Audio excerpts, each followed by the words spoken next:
Welcome back to the Business Freedom Podcast. This is going to be another epic 3-part series here. We've done probably not a handful of these, maybe 3 or 4 of these over the last 3 months where I've allowed you to come into our world. The content that we put out in these multi-part series, they were sessions given at our intensive workshops. So intensive workshops are where members only, so Real Estate B School members get together and we just work on our businesses, to make more money, have more freedom, and have the ability to impact more in our teams, in our families, in our community. And the thing I love about this 3-part series is that when I met Dave Friedman, the year before I met him, he did like 35 sales. The year I met him, I think he did 64. And I met him in August that year. We started working together. He did 375 transactions 5 years in, 3.75 million. I think he was running at about 10,000 a commission check. He's been out of production for 2.5 years. He's like 10x'd his personal income and he's cut his hours in half, and just an amazing growth story. And not just professionally or financially, but also personally. He had his marriage. He just wasn't giving enough time to Haley, his beautiful bride. And he was just at a crossroads, really, when we first connected. And so this is the not so sexy side of business. This is real business. When you hear Dave's talk, we're going to break it up into 3 parts.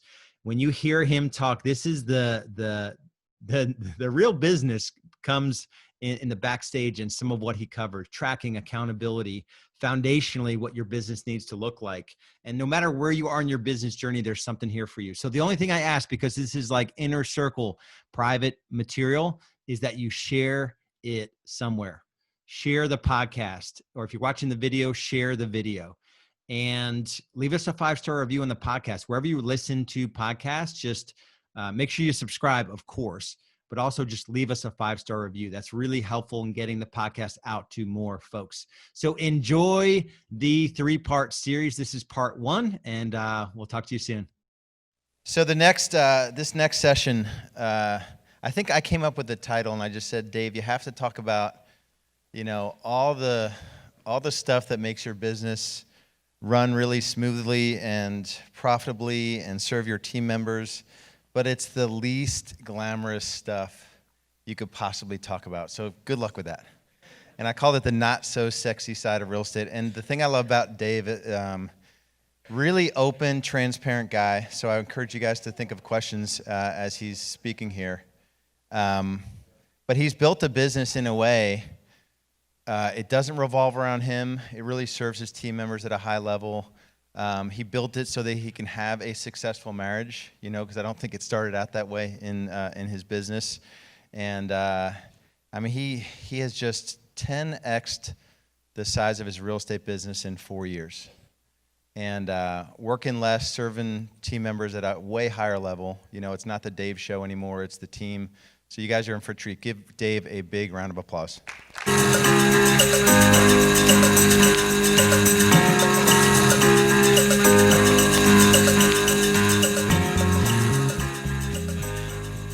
All right, so talking about the not so sexy side of real estate, and I have to start with the fact that I'm like terrified at being up here after Dave Hook, because what he just did in the message that he just shared is absolutely incredible. And I've been I've coached with a lot of people at the same time that I've coached with B School, and I've never stuck with any of those other coaches because of the way that people like Dave Hook and Lars look at real estate businesses and how it's supposed to serve a bigger purpose than us. And as long as you're part of this community for a long time, you'll eventually figure that out. And if you're not looking at it right now that way, then eventually you will. And but you have to be aligned with the right people. So Dave, you just crushed it. So yeah, the not so sexy side of real estate. Lars, I started coaching with Lars because I needed systems and processes. I was really good at sales, and I knew the train would come off the tracks if I didn't have some help with that. So I got with B School, and And he just gave me like everything that I needed, and he constantly comments back that we'll usually take what he's started, and then we'll go 10 times deeper with it, and then try to share it with other people to help them. But a little bit about myself. Born in just outside of Detroit, Michigan, and I was always a hustler, and it's my mom's fault. She just kind of instilled that in me at a young age. I asked her how old was I when we were in Tijuana when you gave me $2 at a like outdoor market, and she said, you can go buy whatever you want as long as it's $2 or less. And I came back and told her I wanted this like giant box of chiclets, and it was $6. And she's like, "That's fine. You can have that. You just have to go get it for $2." So sure enough, I went back and I negotiated at 6 years old this like box of chiclets for $2. And I look back on those experiences in my life and like how it's made me who I am today. And she was a flight attendant, so I traveled a lot with her. While she was going to work, she would take me with her.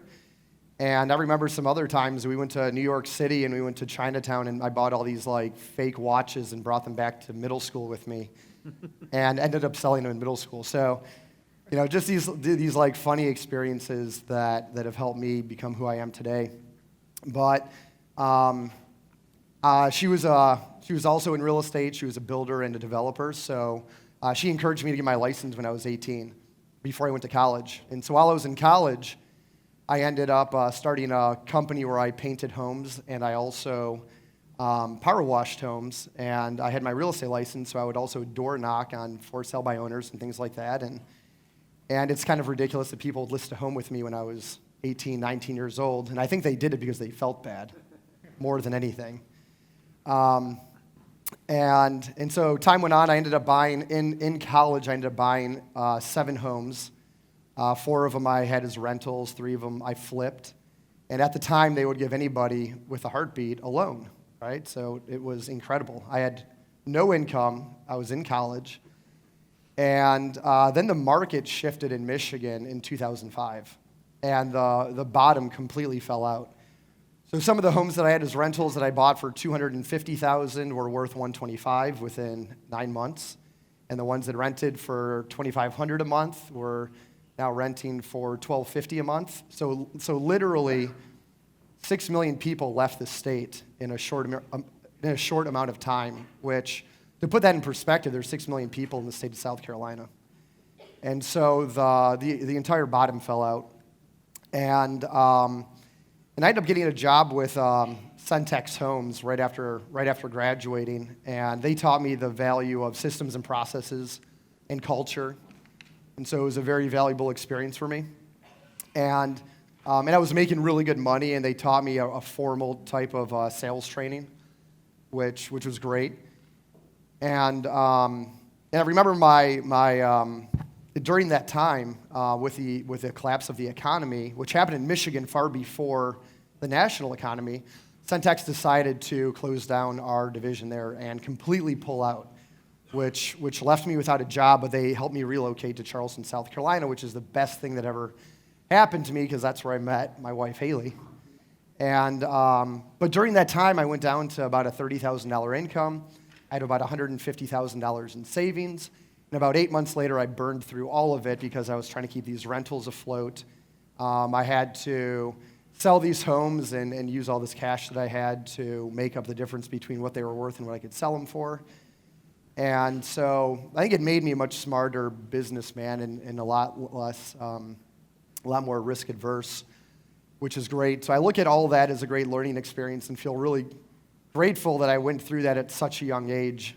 I see a lot of people that were in real estate in Michigan that just have never recovered from that because, they're in their 60s and 70s and they had their retirements invested and they didn't do it properly. So that also helped me learn how to create standards for myself personally and also professionally if I'm going to get into something, whether it's into business with somebody, hiring somebody, investing in a rental property. Helped me to also develop standards on what I would be willing to do at that time. So after I came down here to Charleston with Centex, I decided that I didn't like the culture, and I realized how important that was to me, so I decided to leave. And I went to leave and went to work at a brokerage here locally, and ended up doing really well there. And I was making some hires. I had a full-time ISA.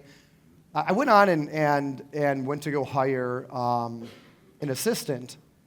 And at the time, the brokerage had a coach, and the coach said, it seems like Dave is trying to build a team within a team, and that doesn't really feel like it's something that's good for the business. And so that immediately put a limitation on my income and my potential, because you need people as leverage to continue to grow when you just can't personally do any more yourself.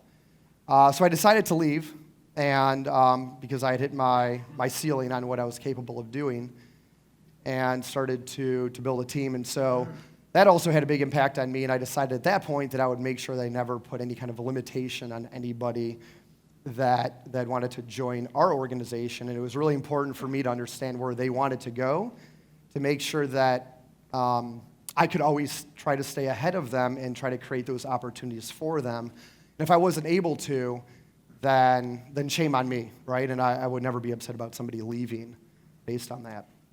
So the big goal for me too is just to try to create a massive world that's big enough to be able to have people within it that they could also have a really big world, because we have the same vision in getting into different businesses. So that was about 2013 when I was back to a single agent, and sold about 32 deals that year. The next year in 2015, went on and hired a buyer's agent, and I think y'all heard my really embarrassing Vox that Lars played yesterday morning about hiring Jackie, who's incredible. And so she and I got to 60 deals together in 2015. In 2016, we ended up hiring 4 more buyer's agents and a listing agent, and grew to 200 deals. And then in 2017, we did 262, and in 2018, we're on track to do about 400. So that's just a little bit about our story and where we are today, and some of the hires that we had to make to get there. We currently have a full-time recruiter on our team. We have a full-time director of lead gen who handles our ISA department. We have a director of sales who helps all of our outside salespeople.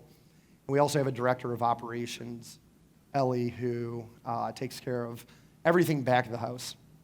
And the only way that we were able to sustain the kind of growth that we had without having any kind of major disasters happen are the right kind of systems and processes, which I learned to appreciate at Centex.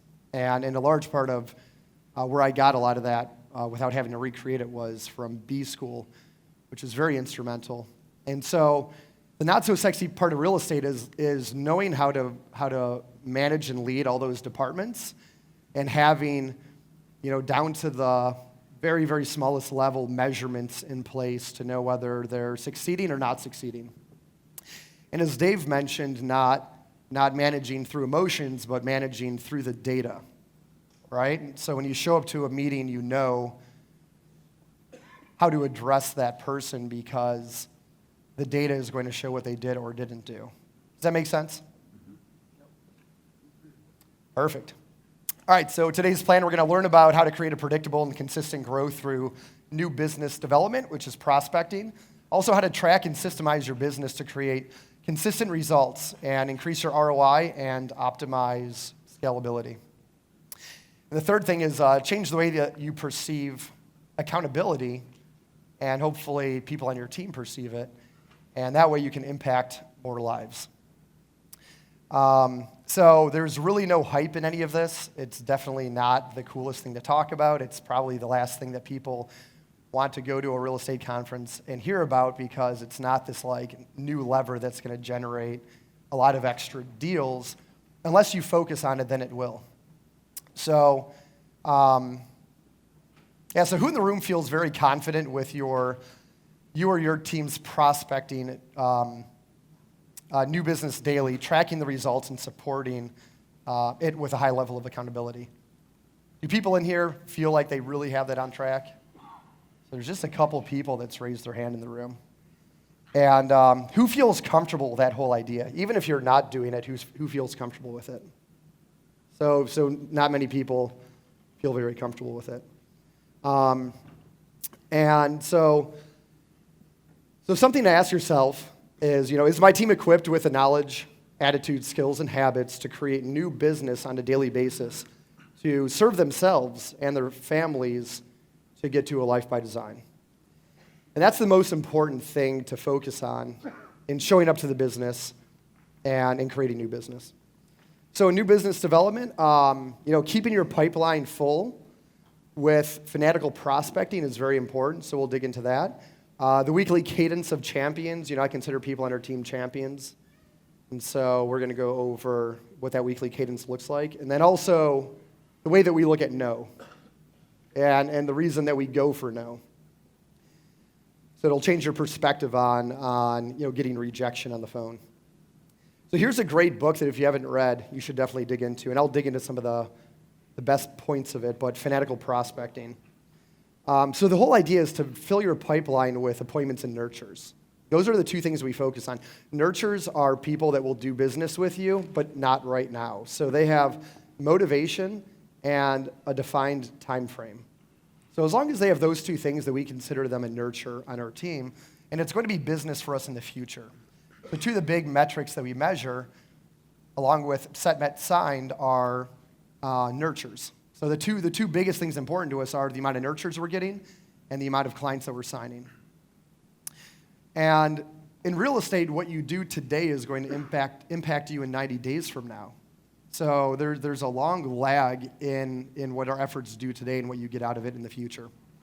So if you skip one day today, and you're like, I just don't feel like hitting the phones, I don't feel like generating some new business, you're going to feel the burn in 90 days from now.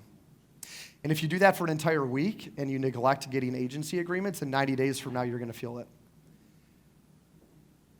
So the idea behind this is to show up every single day with the attitude that you're going to generate that new business and have a very consistent business. So who knows what today is?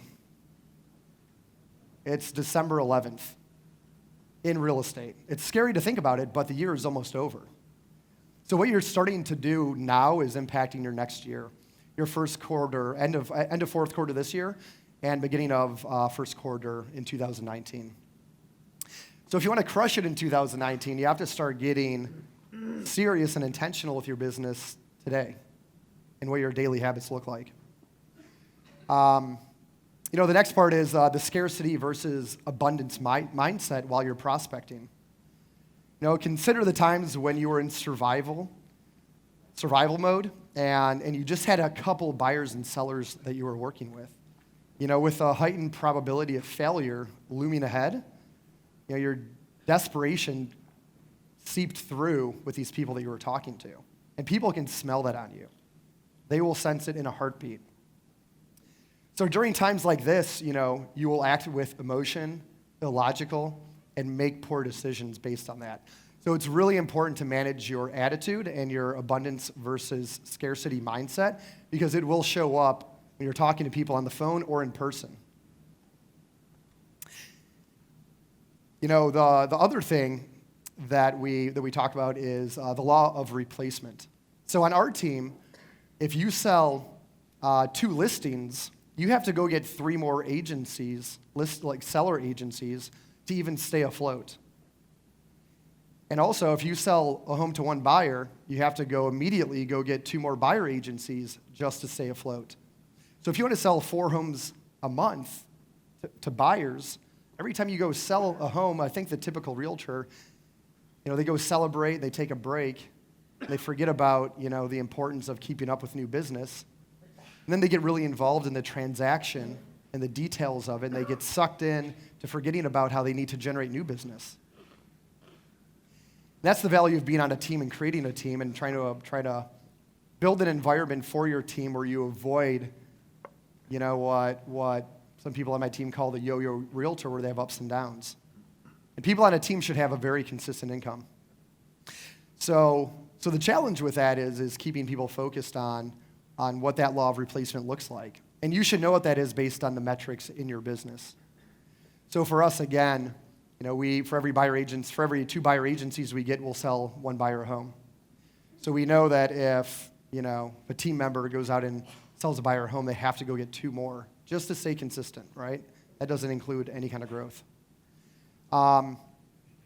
We're really good at setting expectations with people when they come on our team. And we feel like we have figured out what it takes to be successful in real estate. So when somebody joins our organization, I think a lot of team leaders get disappointed and feel like the victim when somebody doesn't really follow through. And I think when somebody joins our organization, we look at it differently, and we think about it like, how do we need to follow through for them to make sure that they're successful? And a lot of it's expectation setting. So if you reach out to me, I can send you what our 30, 60, 90 looks like for all the positions in our team. But when somebody joins our organization, we let them know that we're gonna get into business together for 30 days at a time. And as long as you're able to hit these requirements, then what we'll do is we'll extend that for another 30 days. And we have a whole new set of requirements for 30 days. And then for the third set of 30 days, it's a whole new set of requirements. And so we go through them, and we just get really clear with people that when they show up, that they have to get through these things to be able to get a permanent seat on our team. And until then, for the first 90 days, it's just a probationary period. So what we're trying to do in that 90-day period is set a good example of what it looks like to be a really productive realtor in the industry. And so some of these examples here is, for the first 90-day period that people join our team, they become an ISA. So we're looking for them to prospect for 25 plus hours a week for 13 weeks straight. And for them to graduate from that, they have to have 6 med appointments 3 weeks in a row. And the reason we feel like that's very important is because as a realtor, if you can't produce new business for yourself, then how are you going to be successful? And so the last thing that we want to do is to bring somebody into real estate and then let them loose when they've never learned the most important component of the business, which is generating new business. So that's why we have everybody start as an ISA, and for them to hit that requirement, because we know they've then learned the toughest part of the business, and they've solidified the skills and the habits and the attitude about how to face this kind of thing. And then after people graduate, everybody on our team still prospects. And so for all agents, it's 12 hours a week. And depending on where you are in your career, that might change. Not the amount of hours, but the way that you do prospect.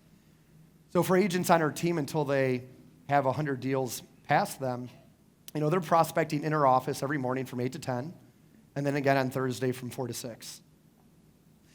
Once they get to a certain point in their career where they're starting to get past clients coming back to them, their friends and family realize that they actually made it. They're like one of the 10% of people in the business that got their license and actually made a name for themselves. They start to use them. And so at that point, it's not as important for them to generate new business in the office and prospect all the time. They can shift their focus and start to generate business other ways, right? So as people move through our career track, we change those requirements. And so some people only prospect in our office 4 hours a week, and then they spend the other 8 hours generating business in a different way. But nobody can enter real estate and be successful right off the bat without generating business every day and spending a lot of time. Thanks for listening to the Business Freedom Podcast. If you're getting value from the podcast, would you please leave us a 5-star review and share it with others who might benefit from the content I'm sharing? And if you're ready to scale your real estate business sustainably and profitably, there are a couple options for you. If you're doing under $500,000 in annual GCI, our Business Foundations program is for you. Head over to getbusinessfoundations.com. That's getbusinessfoundations.com, and learn how you can make the shift from overwhelmed real estate agent to true business owner. If you're doing more than $500,000 in annual team GCI, there's our graduate program, designed for top producers and team leaders who want to grow their team and scale their business. If that's you, go to realestatebschool.com and apply for a free business growth strategy session. No matter where you are in your business growth journey, we have the tools, systems, strategies, training, and coaching to get you where you want to be. Remember, only you can create your future. So take action now.